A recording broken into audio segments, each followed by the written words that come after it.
Hi, everyone. Thank you for joining us on this new episode of Table 21. I am very excited to come to you today and come and chat.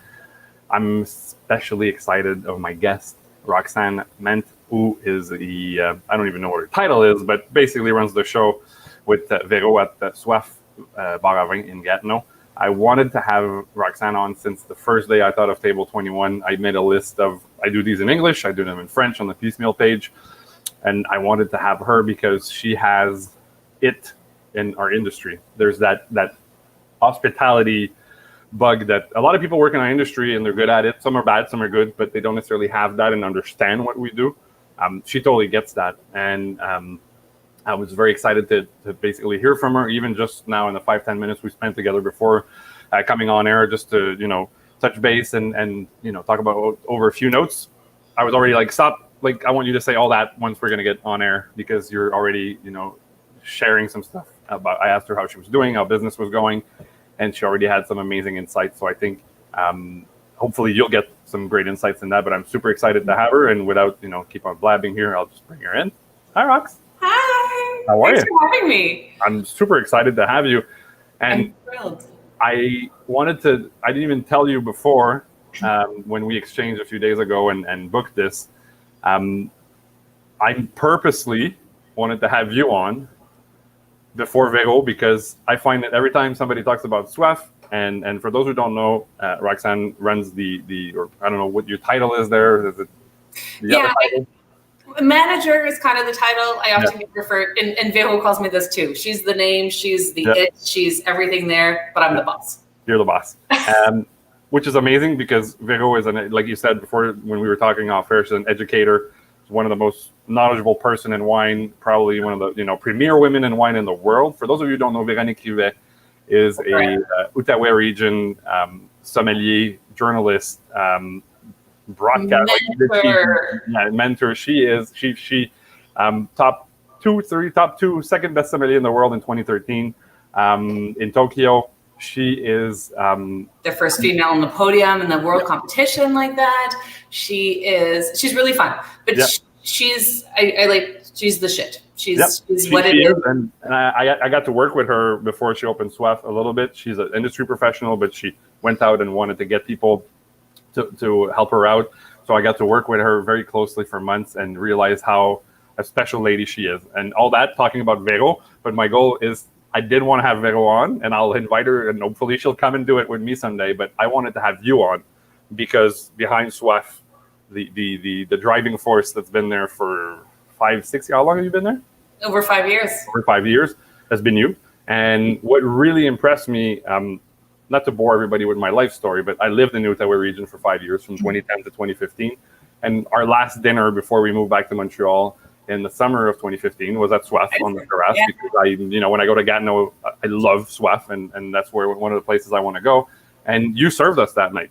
I remember sitting there with my girlfriend and her friend Jose, who actually lives about 10 feet away from the restaurant behind, and you served us. And after wine service, you came in, introduced the menu, served the wines, you left, and me and my girlfriend looked at each other and went, "Oh my God, she found the ideal person to work with her here," because you have that. When I was talking about the hospitality bug, or I don't even know how to say it, but for lack of a better word, it's understanding everything that comes with hospitality. Is not just a transaction, but it's empathy, it's relationship. Again, empathy, but relationship with your guests, and knowledge of your products and everything that comes with it. And you embody that to me. Like, if somebody was to ask me, who are some of the top, 2-3 people in the industry you can think of, your name pops up. And that's why when I made that list, your name came up right away. And I was like, I want to have Roxanne before I have Vero someday, because I want to have that conversation with you. So enough about me yapping for the first 4 minutes.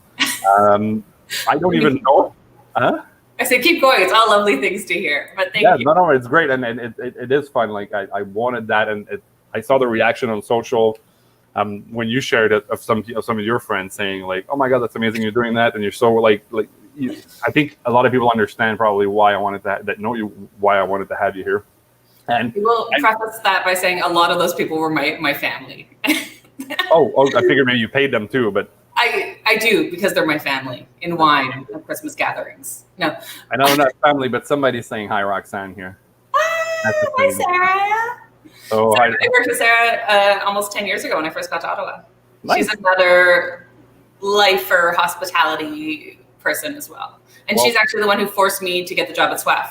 Amazing. Well, good on her, and thanks for doing that, because I'm sure Soif is much, in a very comfortable position because you've been there, and that, because again, just not to go back to Vero, but for those who don't necessarily understand, when you're like Vero and very implicated in the wine world, you can be in your wine bar, but you travel a lot. And a lot of people want to either hire you, or you want to go and train, or you want to go help train other people, because Vero did a lot of competition. So you need like a core person that's there to make sure that they hold the fort, and that's your role there.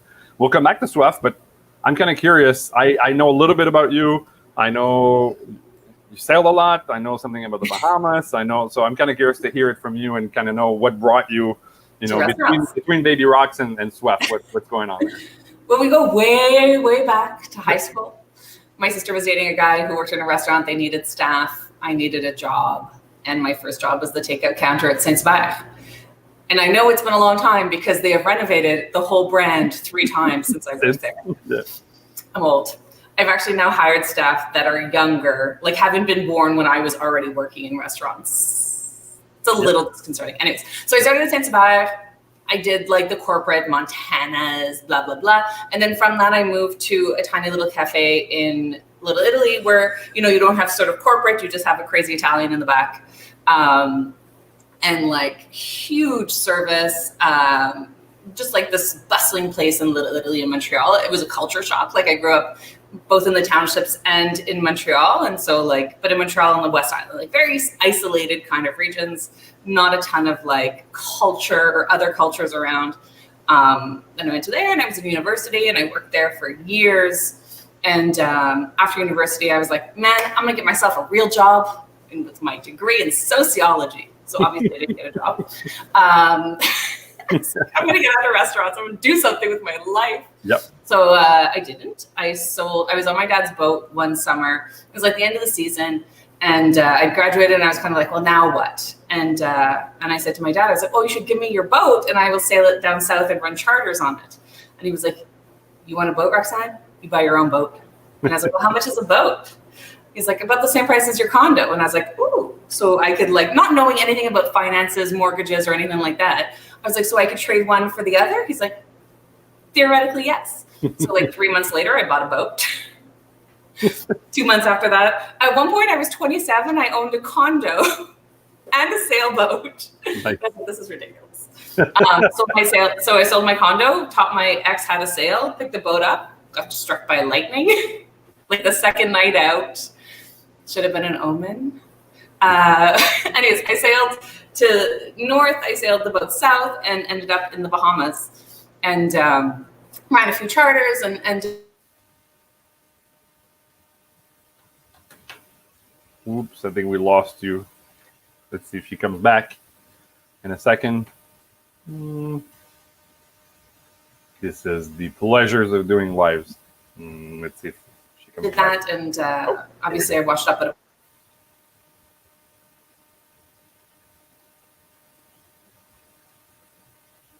Okay, let me see if I can show you something while we lost her. I'm sure she'll be back in a sec. This is the joys of the internet. Too many people doing online stuff these days. There we go. She's coming back to us. Maybe not. So, we'll be back with our guest, Roxanne, in a second. Let's see if I remove her for a second and try to bring her back. Thanks for joining us. It was really fun hearing about Roxanne and her background. I think she just got kicked out and she'll be back in a second. In the meantime, I think I'll try to show you something. One thing that I really enjoyed and I wanted to touch base on, and maybe we'll get back to that when she comes back. But one thing that I really enjoyed about what she's been doing at Soif is they pivoted and did some really, really cool things. Obviously, during COVID, everybody tried to get very, think on their feet and do some fun stuff and keep interacting with their guests, even though they might be closed. I think in Soif's case, and Rox can confirm that, but I think they did a lot of takeout food where they had a special menu of the week, and a lot of people did that. And oh, hello, I'm back. you're back. You lost you. So I was trying to, Fill the void. exactly while you were there. So I started talking about, and I was going to show them a little bit about what you guys did during COVID at Soif and some of the pre-made drinks and stuff like that, because I didn't know how long internet was gonna die on us there. But that's as I was saying, that's the pleasure of doing live interactions. But if happens again, I guess you just relogged and we're good. So yeah. So we lost you a little early. Because I tried to tell you, but basically after the omen of the lightning on the boat. See? What a spot. Exactly, another omen there. Even the internet doesn't want you to talk about that bad time of the sail. No, but go ahead. So you get the boat out. We got the boat out. We fixed it, sort of. Anyways, we ended up in the Bahamas. Yeah. We ran a couple of charters. We, like things happen. I helped a friend tow a boat one day. No, I helped a stranger tow a boat, and they became a friend. I heard them on the radio one day on this tiny little island, and I was like, "Oh my God, is this you guys?" They're like, "Yeah, we're at the bar." And I was like, "Amazing! There's a bar." Get up to the bar. It's like windy and blowing, and we're kind of stuck there for a few days. One thing leads to another. There's a group of Quebec charter boats that kind of come down, like 40 of them at once in this tiny little bar. And this one guy, I could hear him talking trash at the bar. Maybe I was a few cocktails in. And I said to the owner, I was like, "Yo, can I put this guy in his place? Because I think this would be really funny." And I did in French. I was like, "Hey, toi, is it?" And so we were, they were like, "If they show up every week, we'll give you free booze and free, everything you can drink if you help us serve them." And I was like, "Sign me up." Yep. And then I ended up working down there for a while, helping friends out. Their chef got sick for a while, so I was in the kitchen. Sometimes I would do service. And I was down there for almost 4 years. I worked as a personal chef as well. They sent me up the road because one of the guys, his chef got sick. So I got an email list of an actual chef's recipes. And I dabble, but I can put on a great dinner party, but chef I am not. And so I went up. It's a great lesson, right? So many people, because they're a good cook, right, at home, think, because everybody's saying, "Oh, you're so good, you should have a restaurant," right? And then they go into something, and then there's an article that I wanted to share, but I didn't because it was a bit negative. But I feel like about a year and a half ago, I think it was on CBC anyway, something from Toronto, and the guy used to work at the CBC as some sound engineer or something, and he started doing contests and doing some chef stuff. And basically, the article is about 6 pages of him going into how he opened his restaurant, and it shut down within, I think, 16 months, and he lost $500,000. But it's such a typical story of stuff that I've seen doing consulting the last 10 years, and that I'm sure you've seen other people. Like when people go into something where they've never worked in the industry, they've never managed a restaurant, they've never done that stuff, that they go into same thing. If I was trying to pretend to be a chef, or like you said, right, I can put on a dinner party, but being a chef is a completely different ballgame. Running a restaurant is a different ballgame. It's For sure. I mean, everybody eats, yes. And that's, I think, one of the harder things about restaurants is that everybody eats. And so everybody feels validated in their critiques of restaurants, right?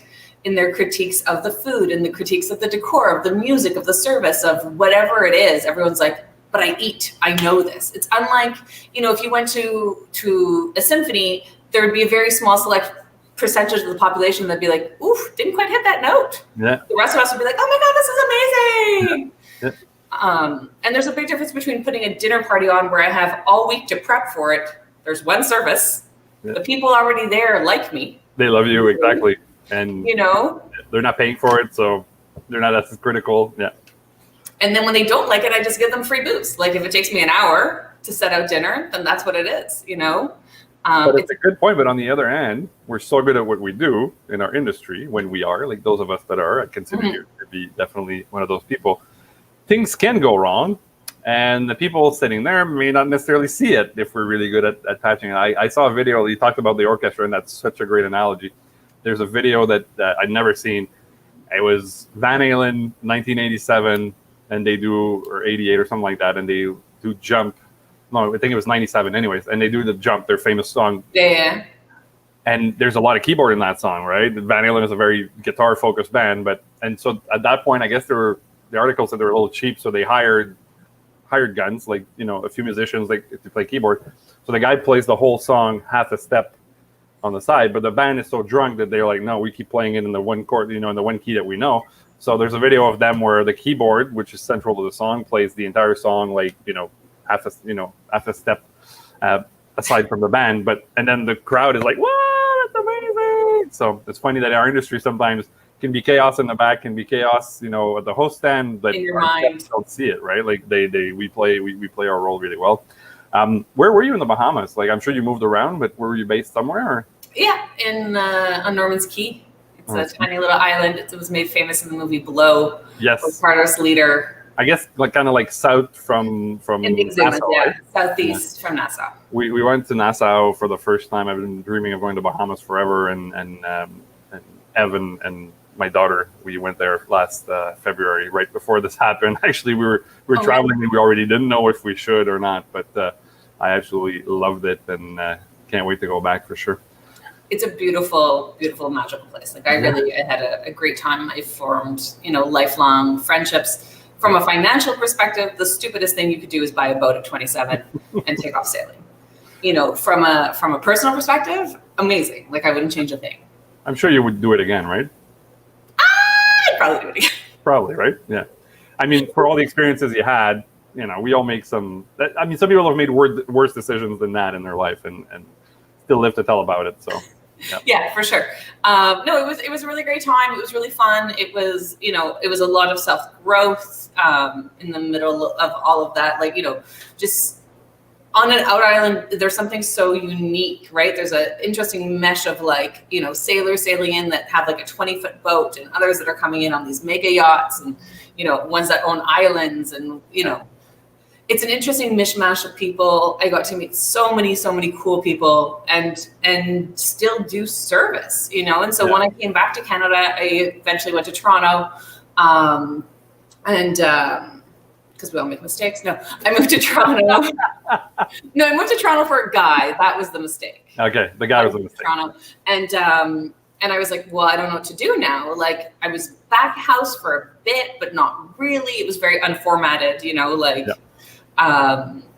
And then I was like, but I do front of house, but I knew I was coming back into restaurants. And then I started with ONB and Oliver Botticini in Toronto, and they opened a new restaurant. I just kind of like was in the pool of people applying. I got picked for that. And then within like, I don't know, 4 months, they're like, cool, your next shift, you'll just present at Jump and you'll start your training there. And so I got moved from their like low end kind of, not low end, but like very casual bistro to one of their higher ones. Was it Boris? What's it called again? It was at Bannock. It was in the Bay. It was like part of the Hudson's Bay food offering. I'm trying to remember. I remember going to like one of those, I guess, French-ish. Biff's, like Biff's, red thing on. Okay. Yeah. So ONB, pretty good school, right? What's your, like, from what I've heard from other people that worked in Ottawa that came from there, somebody that was the GM at Canoe, pretty good place to work. Pretty good group. Stellar training. Yeah, really amazing with their training, from what I understand, right? Amazing. So just to clarify for those of you who maybe didn't hear, Oliver and Bonacci in Toronto is a restaurant group. They own.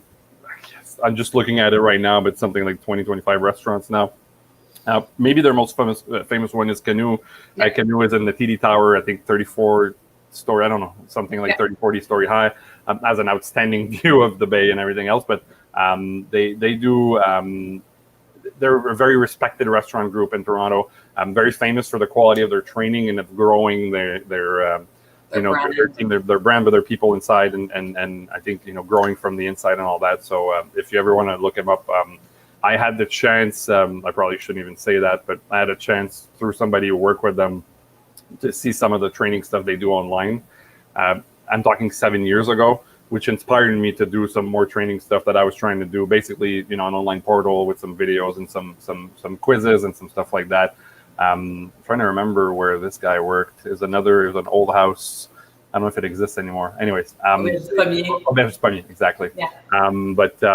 Very, very impressive group in Toronto. If you don't know them, I would love to get my hands on their training manuals. I still think back, and I think one of the things that like shocked me the most when I started, so we were opening a restaurant. We're in this like hall of a hotel, and it's just like presentations all day long, and like you're at tables and you're just like focused on service and menus and what things are and why things are named that way and whatnot.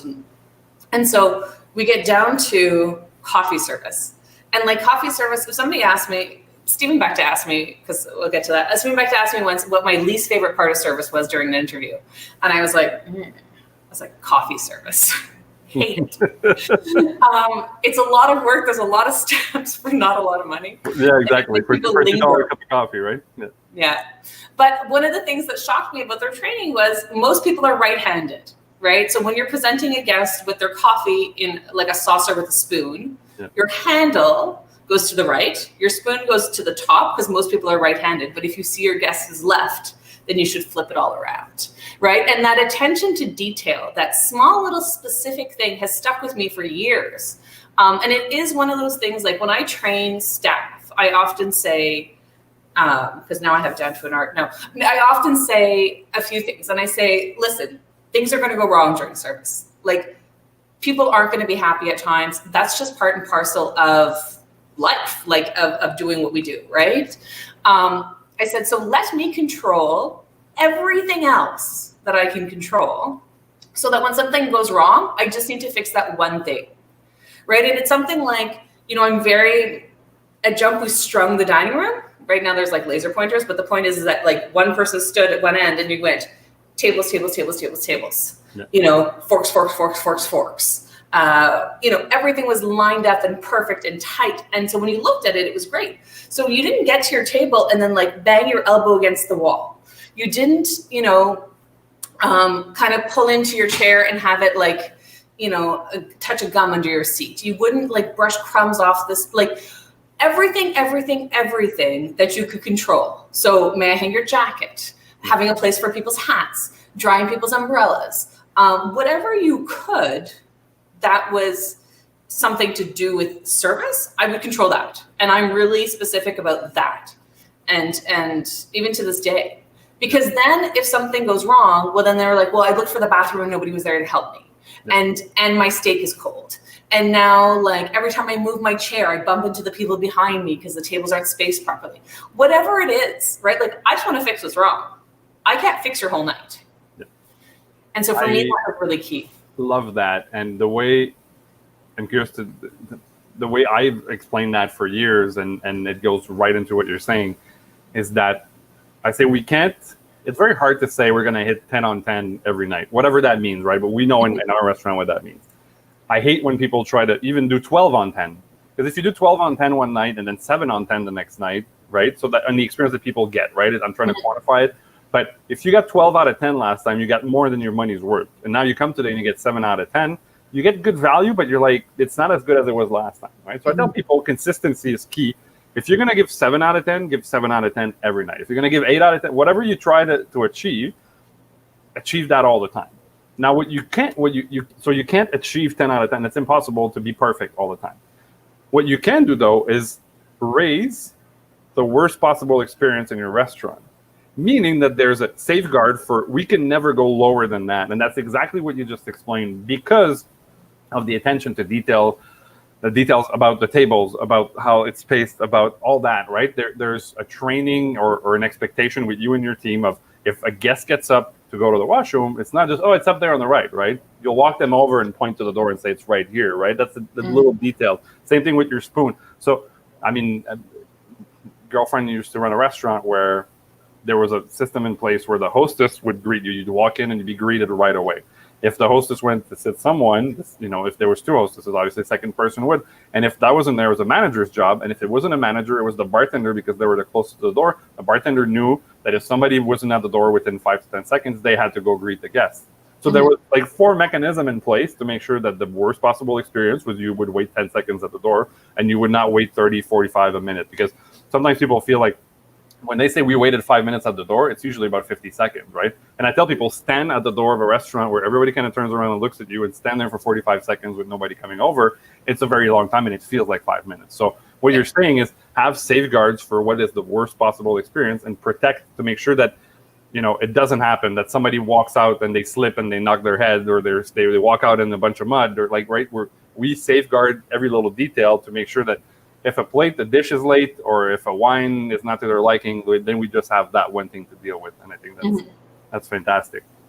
I also wanted to, you made me think of, did you work with Paul Monroe? I think he worked briefly. He was my boss briefly at Soif. Nice. So Paul used to be my boss at Juniper in Ottawa, right? My last serving job before I left to do the consulting thing in 2012 was at Juniper.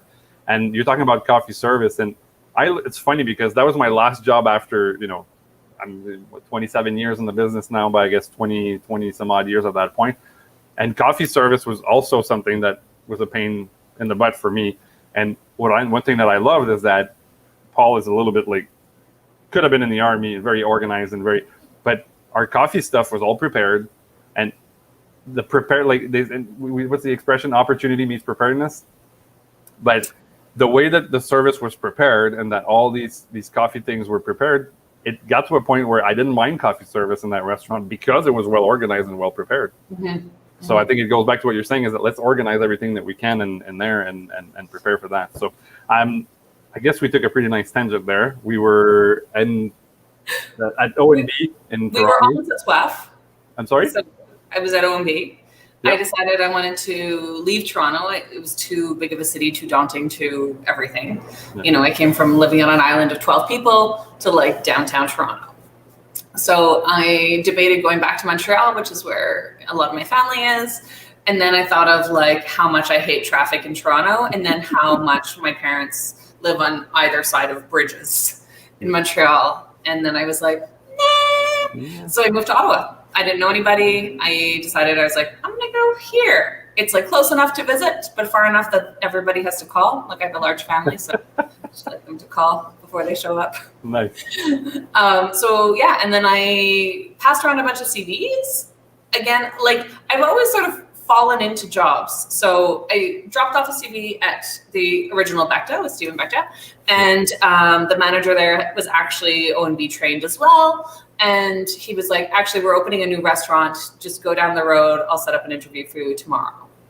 So I literally sat down to 3 interviews and started that night. I had to like go and buy black pants because I wasn't unpacked yet. I had no idea where they were, but I knew there was a pair at the store. Is that going to play? No, I went to Gezellig. Gezellig. Okay, cool. Gezellig. Yeah. Yes. And, so not too far from Juniper where I worked. Like actually, I was at Juniper when Gezellig opened. And I guess you work with Shay. Shay was chef when they opened, right? Yeah. Love Shay. One of my most favorite people ever. Yes. Love that guy. Miss him dearly. I don't know if you have a chance to see his videos. He's been doing like these cooking with the charts, because Chef has his last name, and with his kids and all that. He's been doing some. He'd always put a record on in the beginning, a little vinyl, and then they. I thought it's really, really cool to see them do that. Yeah. Actually, you know what? I didn't think about it, but I think I'm going to go and invite Shay to come and do a table. You totally should. I didn't even think of that. I don't know why. Thanks for the link. So Gezellig. Yeah. Became like a floor manager or like a closing server there for a while, and I was there, I don't know, 3-4 years, and then I just felt like that was all I had gotten what I needed to get out of it, and I knew that I didn't want to do formal service again. So like the idea of going to Becta was not appealing to me. Yeah. I'm much more of a casual person. Can I interrupt you for a sec? And for those there's people from all over that can watch us. Can we take a pause and just talk about Stephen Becta? For sure. I've had a chance to serve a few times at Juniper, because he used to come in with his family on a Sunday. And when I just moved to Ottawa like a year or two before, quickly you hear the Becta name, come up. From my memory, Stephen worked in New York for years. Then he came back to Ottawa to open Becta, the original restaurant. Then they opened Play in the market that was more like shared plates, and then Gezellig. and then he came in, and I was pretty proud because I'm working at Juniper. I'm like, if Stephen Bechta comes and eats here every Sunday, or a lot of times on Sundays with his family, I guess we're doing something pretty good here. Yeah. But I'm just for those who don't necessarily are not from Ottawa or know him, really love what he brings to the table, and I'm kind of curious to hear you on what they do, and because it's funny you said O&B in Toronto, and I guess when you met that manager there that had experience there, it was kind of like we came from the same school, he understands where you've been trained before.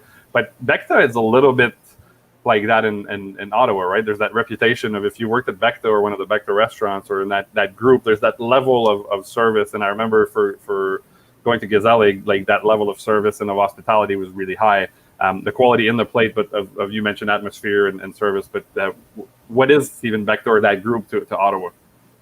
Yeah, so Stephen Bechta was a young restaurateur when he came back from I think he was at 11 Madison in New York. So with Danny Myers, who if anybody knows anything about service, Danny Myers is like the guru-ish of hospitality, and you can sort of take what you will from that. There's sometimes a feeling of too much. Everyone has to drink the same Kool-Aid, right? Like this feeling of unpersonality service because it's so polished. But I think that there's a nice in between that can happen too. The same thing when you learn wines, right? Like a lot of people the classics like Bordeaux, I don't care. And I was like, but you can't understand what makes the other ones different if you can't understand that. And the same thing with service is to do good service. You can do a deconstructed service in a formal setting and still give hospitality and still have a personality if you know what it is. So you know where you can slack and like I'll swear at tables. I'll tell people no all the time. They're like, can I have a glass of water? I'll be like, no. Right? Because I like the reaction. I think it's funny, but do I do it with everybody? Absolutely not. Part of it is reading your guests. Part of it is knowing. Part of it is the situation and where you're at. Like you're serving a wedding, you say the bride no. No. That doesn't happen. Yeah. But you're serving a bunch of guys who are like, hey, can I get a? You're like, no. Nope. Right? The reaction and the time and space is different. So I think that's really important to understand too as we talk about sort of the importance of hospitality. Yeah. But also Danny Myers, O&B, Stephen Bechta, all fall into the same philosophy of hospitality, but also they all have their different terms for it, but over and aboveness, right? Plus ones, things that you can make a moment with a table. Yeah. Anyway, so that I think is really important. We'll come back. Maybe we'll come back to that because I wanted to talk about that a bit, for sure. How to go over and above. But I'm really telling you to remind. I'll even take a note over and above, and we'll get it. But I gotta tell you, I can't write and speak at the same time. Clearly, I went to New York with. I'm sorry. I said, how are you with server? I remember everything. I just don't take notes, which we don't recommend. But take notes. But yeah, I got a really good memory. Just a really bad handwriting. Have you ever gotten to the POS and be like, "What the hell did I write here?" All the time for me. Like, okay, seat 3. What could that be? Did I have a seizure when I wrote this? Just wanted to share that I definitely drank the Danny Meyer Kool-Aid, Red setting the table a couple of years ago, and don't necessarily agree with agree with 98% of what transpires there, and I've been wanting to visit one of his flagships for a long time. And last December, like late November, early December, me and Ev went to New York for a couple of days, and Saturday night we showed up, no reservation at Gramercy Tavern, and I had an out-of-body experience. Like literally, I'd been looking at pictures for so long that my girlfriend was like, it was good. It wasn't that. It was great, but it wasn't that great. But to me, it was like one of the greatest nights of my life. I'd been wanting to be in that room forever, and it went above and beyond anything I could have expected. Not that the food was the food was very good, but I could have had similar food in a million restaurants. But I don't know. I guess maybe the aura around it was big for me being in this business forever. But I really, really enjoyed going there. But I think that's one of the things. Like we often talk about, a restaurant survives if they have a good chef. Yeah. But the restaurant also can't have a good chef. Like there's no point in having a good chef if the servers can't sell it, right? If they can't share that experience, that excitement that the chef has making those dishes into the guest experience, right? Like that's where the servers come in. And I think that both of them kind of need to feed off of each other. Yeah. But no, I think what Stephen Bechta did in Ottawa was sort of elevate fine dining outside of a hotel place. Yep. and then sort of did something different at play, like created the sort of, not the first restaurant group in Ottawa, because he certainly wasn't, but at that caliber he was, right? Like it wasn't a bar, it wasn't a chain, it wasn't a, cookie like a cookie cutter, like this worked, I'm going to put it here, right? And definitely focusing on hospitality. He has a great director of operations, Clay Cardillo, who does a lot of really fun things too. Who's a great sort of people manager, because that's part of it too. So he's been doing some fun things in Ottawa for a while now. Talking about people who've adapted really well to the COVID and what's happening. He did Curated by Becta, and started, switching onto that, which is really cool. And that's it. Like there's, Ottawa's a small town. And so there's always a sense of like competition or, what are you doing? And sort of not judgmentalness, but just comparisons. And I think that there's room for all different styles of restaurants. This is a more formal one. And then there's others that are more casual and more, your servers run around in t-shirts and not uniforms. And you don't really know who's serving you. And there's all of that differentness that happens, and I think that that's what really cool. And what he brings is this kind of like goal, this tightness of service, this polishedness. And there is something nice about going out to eat, and I often use this expression like as trying to explain to people what service is like from a guest perspective when you don't know people. Or the reason why formal dining is easier, it's easier to serve, is there's an etiquette, right? You know that you're going to sit down. You know that you're going to get offered water. You know that you're going to choose between still and sparkling. You're going to offer a cocktail. Then you're going to order first course, second course, third course, fourth. Then you'll be asked if you want coffee or dessert. And there's a certain, this is the way it plays out.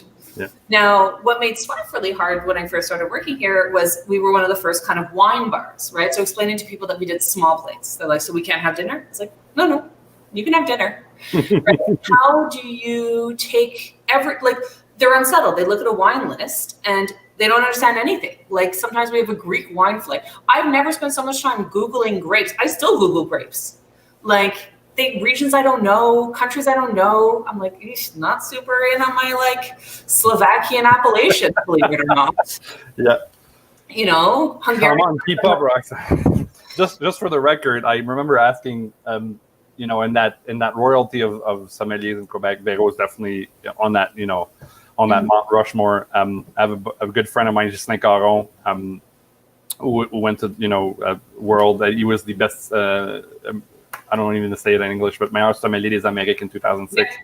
And I remember one of the first trips I had when I met him, 15 years ago. And I was like, so how many varietals are they? Like 300-400? And he's like 4,000 or 5,000 plus so many that we don't know. And so okay, maybe I got my work cut out for myself. And and then the mutations of each,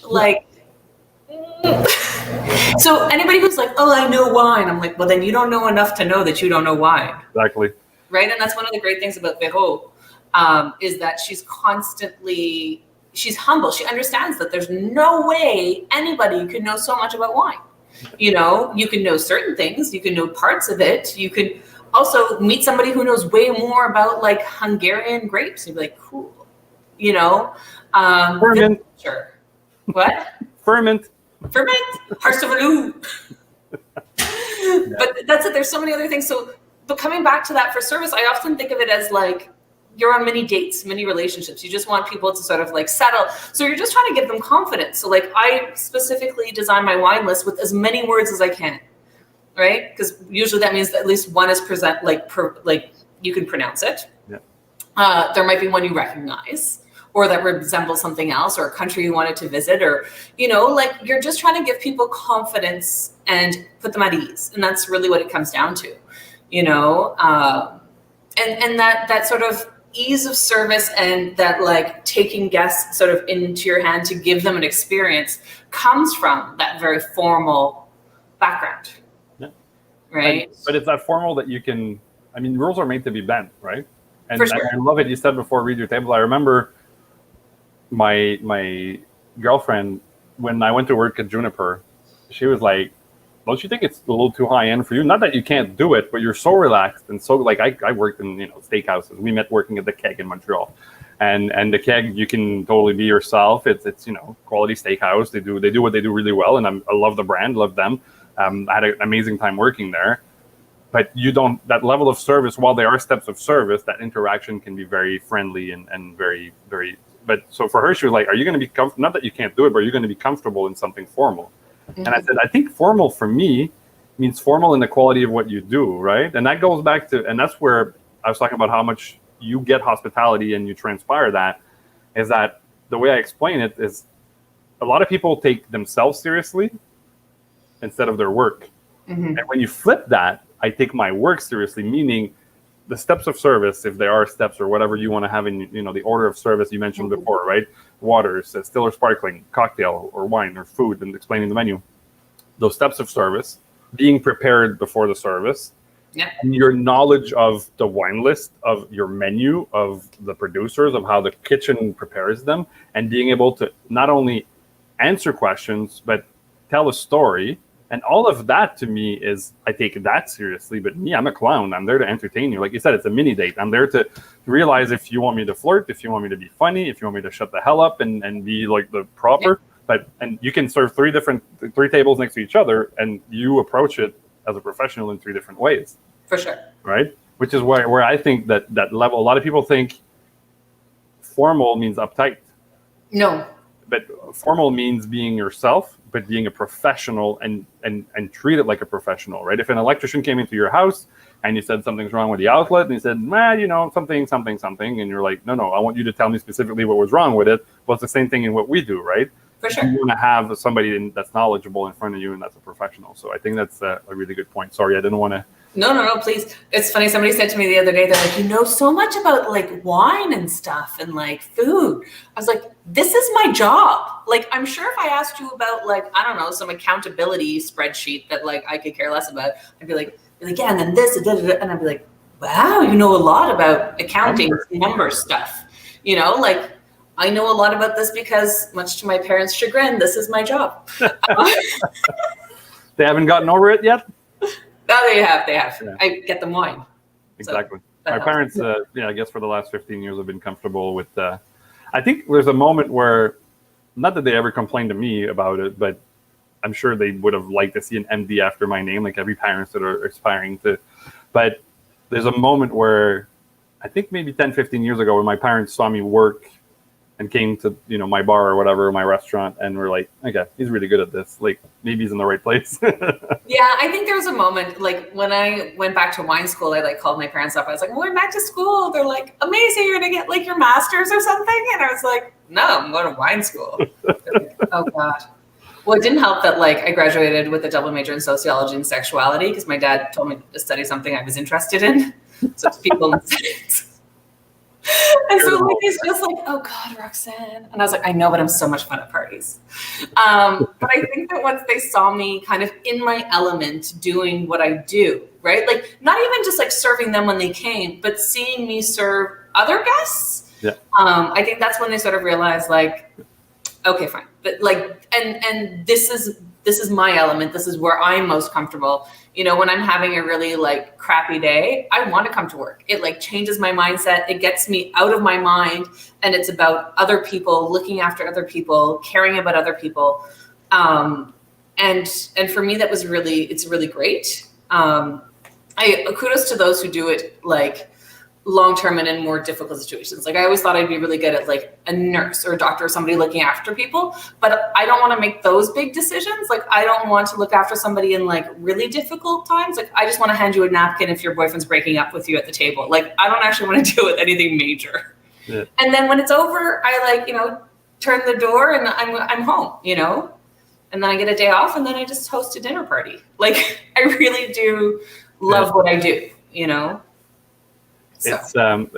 It's who takes somebody to a restaurant to break up with them? People. Really? Here, have a nice one and a nice dish, and sorry, it's not going to work out. It's when they do it over the appetizers. I was like, buddy, dessert. You do it over dessert. Yeah, you have an exit then instead of spending $200 and not enjoying the next 2 hours, right? I was going to say, instead of having 2 more courses. Like Exactly. Really interesting insights. I love it. I think that's where a lot of people unfortunately drop the ball about hospitality and understanding that. And also, you made a good point. It's funny because I guess when we see things, even though we haven't spent that much time together, we've seen you many times, but I think we have similar analogies because we see things in a very similar way. When you talked about, I thought about being a doctor or a nurse, but I didn't want to take those big decisions. I always tell people, like, there's not another industry that's as exciting as what we do, other than as far as how quick the time passes when you're busy, right? On a Friday night, it's 5 o'clock, boom, boom, it's 10:30, right? And you're busy and you're in the action and people are enjoying themselves, and there's something about a rush, if you've ever lived it, that is such a high. And that's what I miss the most about doing service every day is that rush of, but other than, piloting jets or working in the ER, I think we probably have one of the jobs where there's that, that high level of short time, a lot of people to interact with, a lot of things that can go wrong. And you need to be cool, calm, collected, organized, and where there's a lot of people that are important to that working, right? In the restaurants, from the dishwasher, to everybody in the kitchen, to the hostess, to the service, to the busboys, to everybody, that entire team needs to work together for this to work. If one of the wheels falls off, then it's going to be hard for us to keep going. So I love that you did that analogy. It's like, yeah, we have the kind of personalities in our industry that could have done all these jobs, but we do it in the coolest, funnest, nicest environment where we sell pleasure, right? So. For sure. And it's one of the few industries that, and I realized this, like, I've realized it over the years, but I really realized it when COVID hit. It's one of these industries that we get automatic feedback right away, right? And so part of coming to work for me is a bit of an ego boost, because I'm like, how are you liking your parent? They're like, oh my God, it's so amazing. I'm like, I did that. So there's like this great kind of feedback immediately. It's not like I bought it and then I'm like writing a review online and being like, really love my sweater. Yeah. Like there's something that's so quick and fulfilling, and it becomes a bit of a drug. And I think that's kind of why there's a lot of us that kind of stay in this industry for so long, is that like, it feels good to come to work when you're doing a good job. And when COVID hit and I was like at home and I'd like make dinner and my wife was like, yeah, that's good. I was like, no, but like, I need to hear it. And if you could do different voices, that'd be great. That'd be amazing. Yeah, exactly. Like, yeah. And or disguise. Like, here are a few disguises, and if you can switch it over and move around the table and change seats. And that's a really good point. Another thing, I'm sure, and you can validate or tell me if you don't experience that, but with experience comes the pleasure of going further in what we want people to try, especially with wine. That's a perfect example. But imagine what kind of wines you usually drink, or I don't know how you approach it, but something like, what do you like usually? And let me see. And I'll love to say, here's something close to what you like, and here's something that I think you might like that I want you to try. And having the ability to read somebody's face, because they'll always, a lot of times it's rare that it's, oh, that's disgusting, I don't like it. Right? A lot of times, especially in wine, because people don't necessarily know wine, they feel like they must like it if we like it. I've seen that a lot. But seeing somebody's reaction and saying, no, I can see this is not exactly what you need, and then finding something else. But that I love that challenge of, you said before, I'll say no to a guest because I know I can probably bring it back and tease them or whatever, because I know how far I can go. But it's the same thing with wine or with other stuff. I love to find that weird pairing or that thing that doesn't make sense and try to take him somewhere else, right? So I don't know how you... Well, Soif is one of those weird places because we specialize in at least organic wines, really terroir-driven wines. So wines that speak of a place, that speak of a person, that speak of a winemaker, that really are true to that. And so Vininik uses a lot of great analogies in some of the workshops, and I was like, I like that, right? A lot of people are Let me steal that. What? Let me steal that. Yeah, totally. I'm about to right now. But no, so cheese is another great example, right? Are you using like Kraft Singles marble cheddar? Like, I'm not going to put that on a cheese board, right? I'm going to put some like fancy schmancy, can't pronounce, from, Quebec or France or wherever cheese. An artisanal cheese, a cheese that is specific to that region, is specific to that style of who's making it, right? And the same thing with the wines here that we serve. So already people are coming in being like, I drink Cab. You're like, cool, I don't have any of that. Right? They're like, I want Pinot Grigio. I was like, no. Nope. Not happening. So already, and what I tell people is like, I'm going to kick you outside of your comfort zone but I'm going to hold your hand. Yeah. Right? Like, I'm going to bring you elsewhere, but I'm going to do it with you. Like, I'm going to explain to you why I'm doing it. I'm going to explain why I think you should try this. I'm going to explain why I think this is the right grape for you, or what you might or may not like in it, right? So that it's not just here. Yeah. Right? So people it's nerve-wracking, and wine is one of those things that, like, if you put a dish in front of somebody and they're like, this is really good. This is another one of the whole isms. And then if I put a glass of wine, they're like, I don't know wine. I don't know. I was like, who cares? You have an opinion about this. You have an opinion about that. It doesn't have to be right. It's right for you. And that's right. Exactly. You know? So I one of the things that helped me grow in selling wine, well, obviously after what I'll tell you now, I did sell wine for a private importer. So I learned a lot in that year, because I would go and sit with restaurant people like you. I actually tasted it with Vero, and I would say, what do you think about this? And then I would take their notes, and then I would go and repeat those notes to somebody else when I went to the next restaurant, right? Even though I didn't know what I was talking about, or I didn't know as much as them. But give me 2 seconds. Course, You're gonna there's a supplier banging at the door. Go right ahead. That's the life thing of doing restaurant stuff, is Roxanne went to open the door to a supplier. But I'll tell her the story in a second. And what I was going to say is that Go ahead. No problem. That's the pleasure of doing lives. That's the pleasure of running a restaurant and sitting in the restaurant for real. But where I learned a lot about people's reaction to wine was that I put 4 different white wines in front of them that were 4 very different varietals. When people say, well, I can never make the difference with wines. If she mentioned a Pinot Grigio next to a California Chardonnay, just in the color, you see that they're very, very different. And if you can do that with 4 different types of wines, then, doing some there you go. That's amazing. I love that. This is doing live stuff with restaurant people. This is exactly, I would organize it for this to happen. This is so cool. But I was just sharing with our amazing audience. One thing where I learned how to start selling the difference is that when I worked at the Mill in Wakefield, we did like a little tapas bar, wine stuff upstairs, and I would do these wine flights. And when somebody said, the first time I had the idea, somebody said, I can never make the difference in white wines. Like, I don't know, like, to me, white wines are all the same. I said, okay, let's hold on for a second. So imagine putting a Pinot Grigio and whatever else, and then California Chardonnay on the right. And one is white, one is, gold. Like, do you see the difference in color there? Okay, smell them. Do you see the difference there? Now taste them. Like, okay, that's completely different. So I said, and taking people through that, and that's how I learned a lot. I started doing these wine flights, then I started doing these port flights and dessert wine flights and scotch flights and all kinds of stuff, because it was educating me, and the guests loved it, because kind of like you guys do, right, where you get to taste a lot of different wines. It's taking people on the adventure and making it accessible, right? Because a lot of times people do you need to go? Do you have to go handle that supplier? No, we're good. You're good? Cool. Let me know if you need. My breath from running around. It's all good. You're running a restaurant. That's what we do, right? That's what we're here for. Yeah. Time is flying by. I was curious to talk about a few things that you guys did at Soif in the last few months that I thought were really cool.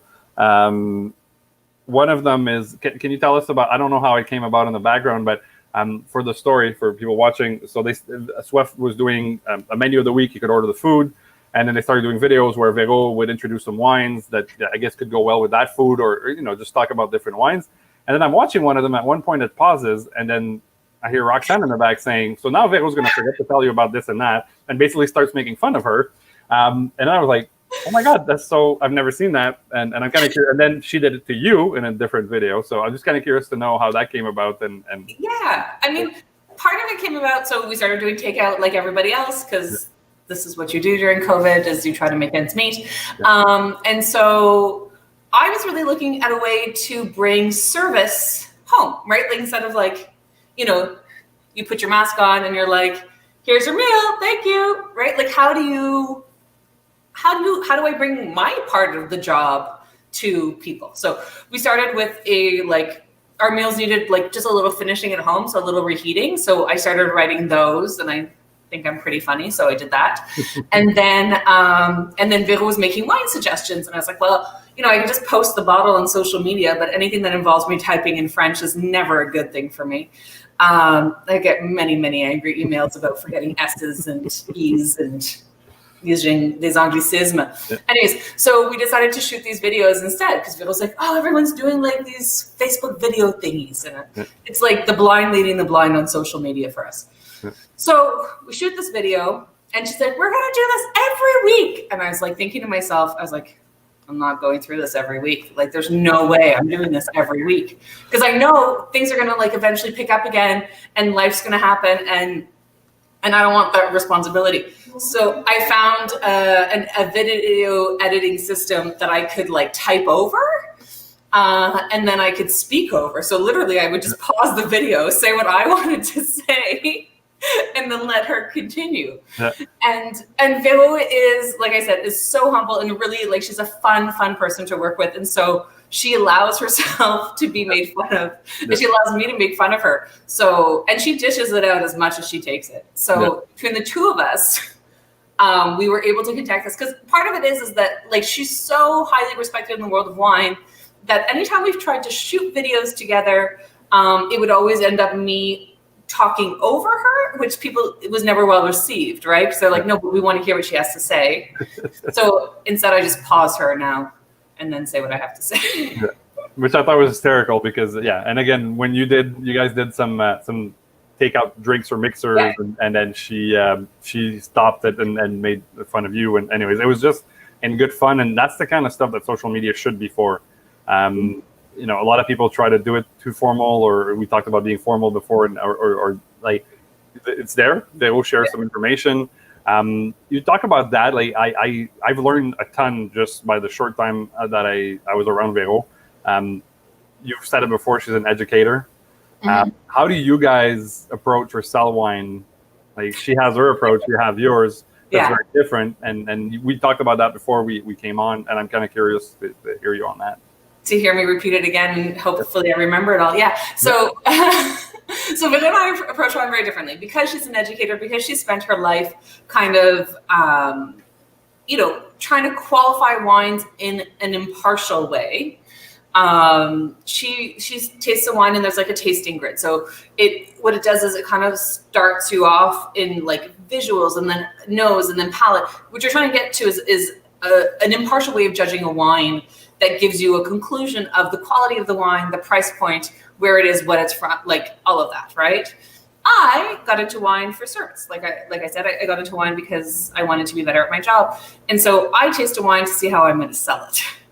And we approach, so I don't care that the, proper term would be, crunchy red fruit in a medium plus body and da-da-da-da-da-da-da. I often describe wines as people, like to me, a Napa cab with like lots of oak and like hot ear is just a slutty wine. It like comes out of that bottle like loud, like wearing a mini skirt and having your boobs out, like there's not a heck of a lot necessarily behind it, but it is just very like point, or like a wine that's like a little bit dirty. I'm like, oh, it's kind of a bit like a lumberjack, but like he's like groomed his beard, smells good. Cleaned up a little bit.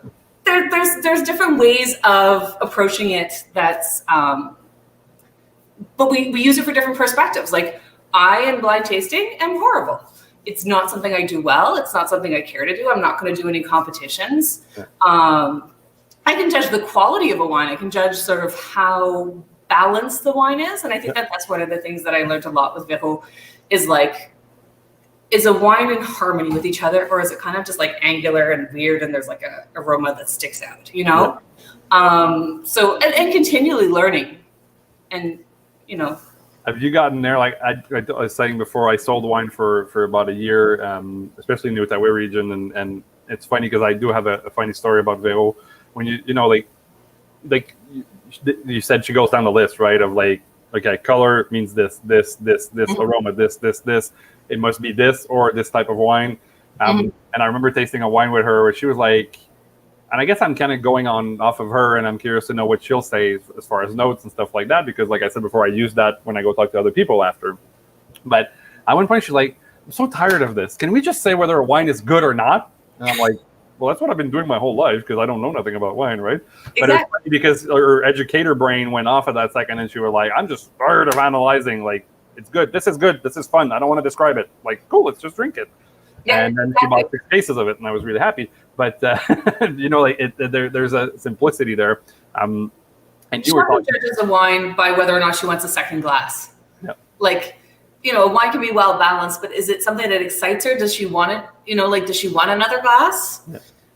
Is a good way that she judges her wine sometimes. Yeah, and a lot of times too, it won't even be wine; it'll be bubbles, right? That's what I learned with her, is that anything that's got some bubbles in it, Yes, she enjoys it, which is pretty amazing. Even beer, right? Sometimes she's like going to like, enough wine. Can we drink something else? Like you were saying before, you'll go for a martini before you go for a glass of wine, right? sometimes.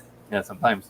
They're both great. I mean, that's a great thing, right? There's great wines, there's great beers, there's great spirits, there's great cocktails, there's a lot of really good stuff A there. lot of people don't realize that sommelier is the service of beverages. Yep. So part of that is teas, coffees, Yep. spirits, beers, sakes, and wine, obviously. But that there's so much more to it as well. Yeah, the descriptions, I really like the way you said it. I've always loved that too, right? This little, I don't know, frappato, where it makes me think of little strawberries running in a field and having a picnic, and then people laugh and they're like, sure, I'll try that, because the way you described it was funny and interesting. And It also depends. Like, am I describing it to a bunch of wine professionals? I maybe try for a bit more of a professional tasting. Yeah. But if I'm describing it to like Monsieur, Madame, tout le monde, like everybody else, so then why wouldn't I use a language that connects with them. makes it more approachable? Yeah. Right? Makes reference to things that they can understand. Right? The difference, you say, if I say wild strawberries, well, you say, like the little ones that grow in the field, not the like California ones that you get in the supermarket. And they're like, okay, I get that. Yeah. And that's really important. Yeah, something that's relatable, right, for them, and that they can relate to. I'm curious, like we've been talking about wine and how you sell it and all that. What do you like? What's your go-to region? I'm sure there's a lot, but what's... I would have to say that this is probably where you realize that Bevo has had a big influence on me. I love bubbles. Yeah. I love bubbles. I'm not opposed to red wine or things like that. And there's also a time and a place. Like I tend to drink, after work, after work. And I want something fresh and fun and easy going. And, I don't necessarily... You also feel like if I'm spending, $100 on a bottle of wine, I want to spend a moment with the wine. Like I want to focus and smell it and drink it. I just want something to like quench my thirst while I'm polishing, 50 racks of glasses. Yeah. There's different times for drinking as well. So. Yeah, different wines for different occasions, right? For yeah, sure. And that's why there's different wines at different price points and different styles and, and everything. So for me, it's really important to be open to trying new things.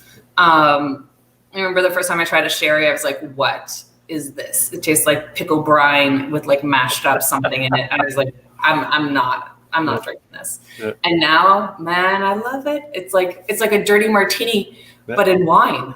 It's like olive briny, like salty. And I'm like, I can get behind this. Palates evolve over time for sure. Palates evolve, things change. Yeah. I had a wine with friends, like, now it's probably 3 years ago, but wines that we bought 10 years ago. And one of them was a Magnum, and my buddy kept it in his cellar for 10 years. And we were like, how the hell did we drink this? This is disgusting. It was pretty funny to see how we all agreed 10 years ago that this was the shits and it was amazing. And now all of a sudden we're like, ooh. We're probably, I mean, again, I told you before we started, we probably wouldn't touch everything I wanted to touch today. Chatting with you. We're a little bit over our time, but I wanted to touch something with you because you put it on my map, and then I did my homework and went to look at them and really like it. And this may, surprise you, but I want to talk about talk. I'm irritated and pissed off at everything that the third-party delivery systems like DoorDash and Uber do to restaurants and how much they charge them. I think there's a lot of great other solutions coming to market, and I think that's gonna be leveled.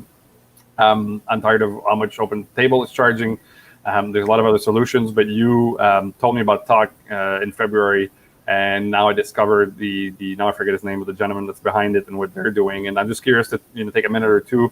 I don't know how you discovered it, but are you still I'm hoping you're still using it. I spoke to you in months, but I really like their approach to our industry, and it was built again the same way I tell people. Piecemeal was built by hospitality people that been in the industry their entire life. Talk was built by a restaurateur that owns restaurants and wanted a solution for himself. So I'm just kind of curious to hear you, since you brought it to me, just to have your 2 cents on it.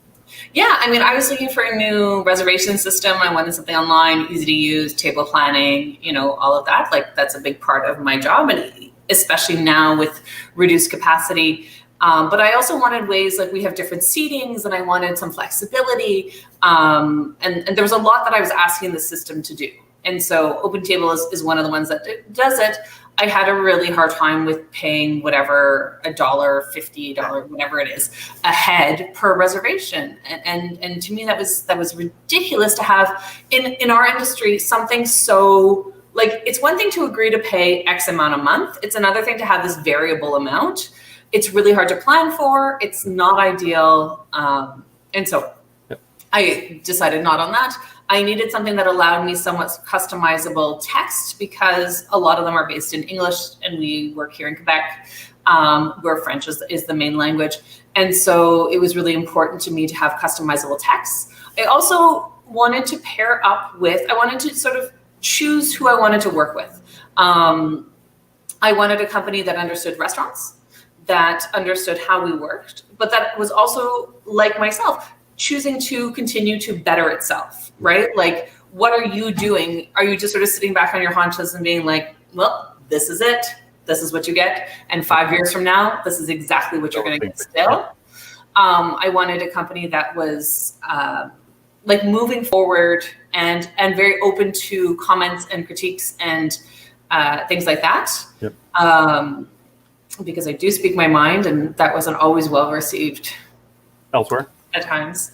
Yeah. So I did want a system like that, and Talk for me has really come through. The second sort of COVID hit, and I know you don't want to talk too much about COVID, but with the second COVID hit, they launched a whole to-go program, and since then have updated it 3 times. And with each time, they're telling you what they're working on in the next ones.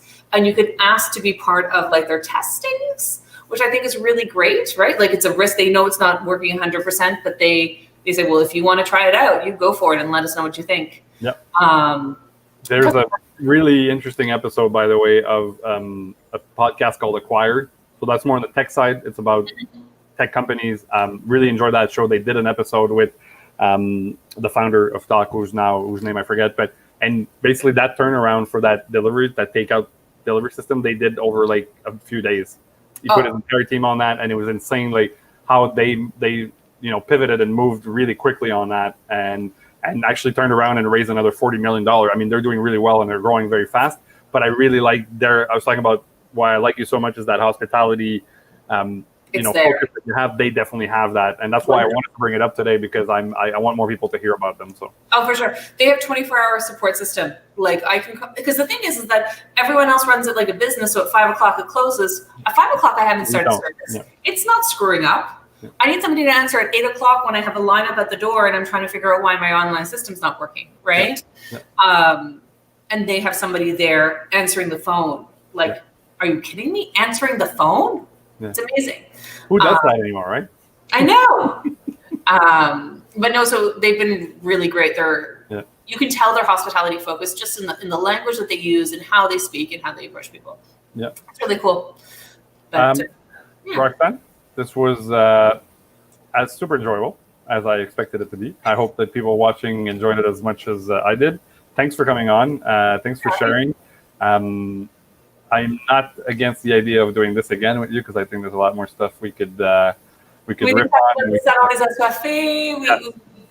We just got to my journey at Soif. Yep. There's a lot that happened since then, and I'm curious to know. Is one thing I wanted to ask you is, I've been doing obviously I have all kinds of people, but I'm trying to do a focus. I really like strong, powerful women, right? I've spent the last 11 years with one, and I had Isabelle Lacroix from Cellier and Olivia on last week, and the French one. I wanted to have you. Like, I love that perspective, and not that I don't want to talk to dudes, but I love to have really. So it'd be great to have you. And I'm kind of curious. One thing we didn't get to touch on, but was to talk about. I'm impressed, and I was impressed how quickly you took your place working with Vero, which is not easy because she can be impressive, she can be intimidating, and just seeing you at wine tastings in Montreal or Ottawa, and she's there, but you're there and you're doing your stuff, and I'm curious to hear how you approach that, and definitely Saint Only Soif. Actually, you know what? I'm crossing my fingers, but you'll have one. It was canceled this year. Yeah. Just for the record, Vero and Roxanne organized basically a wine show in Gatineau, where I guess a lot of the private import in Quebec, they come down and they do a tasting. They had to cancel it this year. I guess would have been the third or fourth year. Third year. Third year.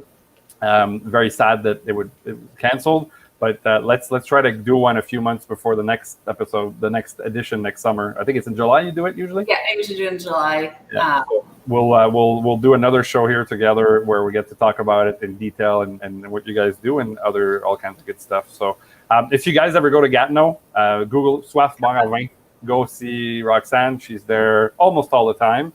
She gets a day off here and there once in a while, but I pretty much every time I go, you're there, or I ask and you're in the office upstairs. So go check him out. Really a beautiful experience. It's getting a little cold, but the patio in the back is really nice, and the inside is there. And you can see there's a big wine cellar behind you, where there's all kinds of good stuff to try. Rox, thanks for coming on. It was a pleasure. And thanks so much for having me. Everyone. Cheers. Thank you. Bye. Bye.